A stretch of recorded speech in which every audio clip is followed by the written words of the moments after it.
els mateixos que ens estan dient, els mercats, que ens estan dient que hem de fer això, que hem de fer l'altre, ens tenen a nosaltres, a Itàlia, a Portugal, als Estats Units. Els mateixos eren els que el dia abans deien que Lehman Brothers, del que fa ara 3 anys, el dia 16 que va fer la fallida, van dir que Lehman Brothers era canyella fina, era fetent. Vull dir, si vostè tenia 2 duros, compri accions de Lehman Brothers perquè això li portarà al cel. I el dia següent, catacrac. Vull dir, els mateixos. Vull dir, això és d'un porcinisme. I aquests senyors continuen manant, sense cap mena de problema. I continuen manant amb la complicitat, per activa o per passiva, jo crec moltes vegades per activa, dels dirigents polítics de tot el món. Per tant, és una altra forma de fer política, menys pregable, però és una altra forma de fer política. Hi ha forma de trencar aquesta dinàmica?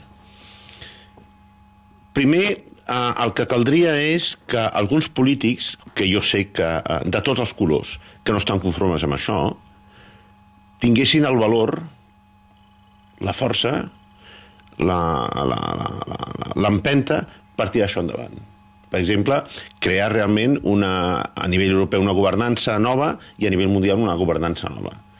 Cosa que mentre no es faci doncs estarem en mans de tots aquests nous saltejadors de camins. Vull dir, penseu que un dels primers desficis de la crisi actual és la corrupció. I la corrupció no és només comprar a un funcionari municipal perquè em deixi posar 2 taules més a la terrassa del bar. La corrupció, tenim, com no havia passat mai a la història, tenim una corrupció absolutament sistèmica. Es calcula que a Europa Occidental la corrupció ocupa entre el 10 i el 20% del PIB. És una indústria. Això és gravíssim. Això és gravíssim. La corrupció és la clau de volta d'aquesta crisi econòmica? Jo crec que és una de les... Això, l'altre jo crec que és la guerra d'Iraq, que va passar exactament el mateix que amb el Vietnam.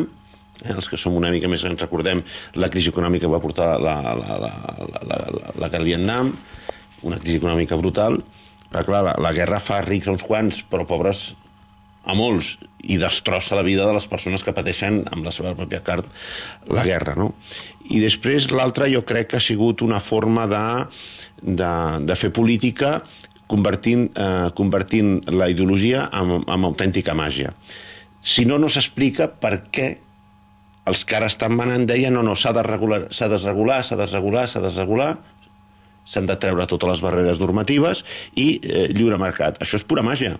El professor Caral analitza l'actualitat amb esperit i amb voluntat crítica i, sens dubte, també pot proposar-nos algunes derivades de la situació econòmica en l'àmbit de la justícia, no? Perquè davant de tota aquesta situació el ciutadà observa que és ell qui té retallades en l'espai de l'estat del benestar, que veurà que la seva situació laboral entra en un espai d'inseguretat molt angoixant, etc. Veu com la crisi l'acaba pagant ell quan ell no és el responsable, i veu com els responsables de tota aquesta crisi se'n surten, no? Davant d'un tribunal només fins al moment el primer ministre d'Islàndia. La classe dominant és absolutament impune. És absolutament impune. I això és molt perillós, perquè, clar, és gent que ha estat enganyant directament. És a dir, ja no parlo ja d'ideologia, sinó anem, per exemple, a veure les dades que presenten les empreses a borsa, deien que estaven bé quan estaven malament.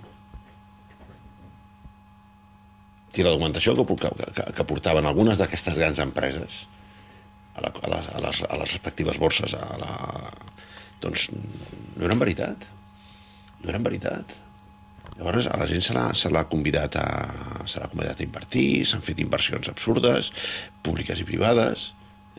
Aquí tenim aeroports que no estan oberts, aeroports que tenen 3 passatgers al dia, com és el cas de Lleida, Osca també té aeroport, Ciutat Real.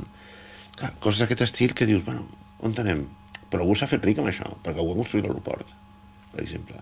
O algú ha fet sortides a borsa espectaculars i després, clar, el producte ha caigut, no? Ara tenim aquesta nova refundació bancària a Europa, no? Que és el que s'està dient. On estan si s'han de refundar, s'han de recapitalitzar els bancs, on estava el capital que deien els bancs que tenien? A un lloc on està, no?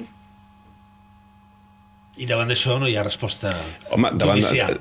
Home, els jutges actuen perquè algú els hi presenta una demanda, una querella. O sigui, els jutges no van... O sigui, no són comercials de la justícia, els jutges no van buscant els plets. La gent l'ha de portar, clar, i un plet d'aquestos s'ha de portar, en algun cas, costa molt, perquè es necessita, sobretot, una documentació de primera mà, i, clar, és un plet llarg i dur.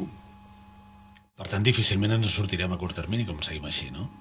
És que les revolucions al final han passat així. No vol dir sang, eh? Quan dic revolució no vol dir aquí sortir i tallar caps i cremar esglésies i destrossar. No.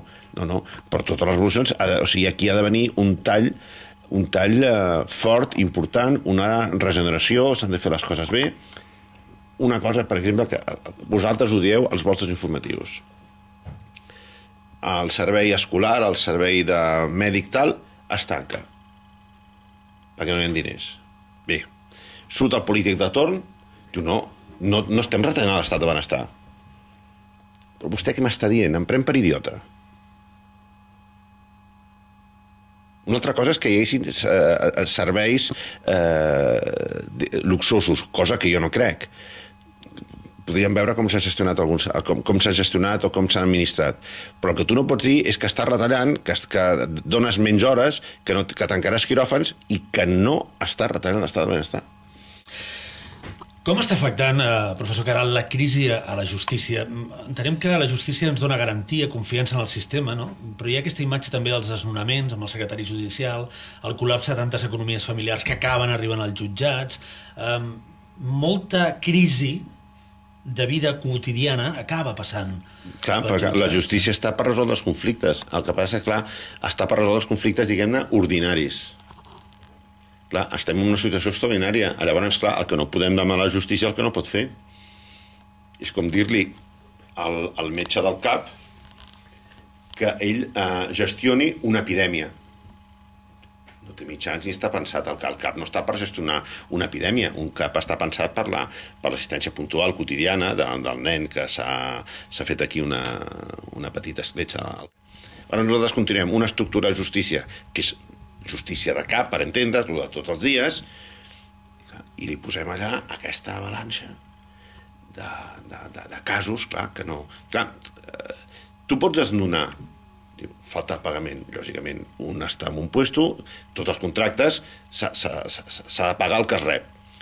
Clar, però és que no és que no vulgui pagar. És que no puc pagar. I no sóc jo, que podria dir, miri, doncs és que m'ho he jugat tot ahir al casino. No. És que tota la meva família està sense atur, és que tot el meu barri han tancat les fàbriques, clar, és una balança que és com una epidèmia, això, no? Llavors, clar, la resposta és molt difícil. També les petites i mitjanes empreses que fan fallida es troben exactament igual. Jo tinc un bon producte. Jo he fet els meus deures, però, clar, els meus proveïdors no em donen el material perquè jo no els hi pago. I jo no els hi pago perquè el meu producte final no me'l paguen o no tinc mercat, perquè, clar, el senyor al que jo, o l'empresa al que jo li venia aquest producte, llavors, clar, això s'han d'adoptar una sèrie de mides i no posar-lo sobre la justícia. Parlava jo abans al principi de valentia per part dels polítics. S'ha de reformar, però és un tema legal, s'ha de reformar el tema del desnonament. Ara s'ha aprovat dijous, a l'últim ple del Congrés, una reforma de la llei de suspensió de pagaments, o sigui, la llei concursant, no? Però, en canvi, va haver una proposta dels partits minoritaris, dels grups minoritaris, de que es regulés més fàcilment el desnonament, o sigui, que es dificultés amb quites, amb esperes, revisant els productes que s'havien donat, perquè també s'ha de veure com aquestes hipoteques, per exemple, o aquests lloguers s'havien facilitat. Llavors aquí els polítics, els grups majoritaris, no van tenir valor per enfrontar-se als poders econòmics i dir, espereu només 3-4 anys, ho cobrareu. Però, clar, ja estan tan agenollats. En alguns casos, i en altres, són la veu de l'amo, que no hi ha forma de fer.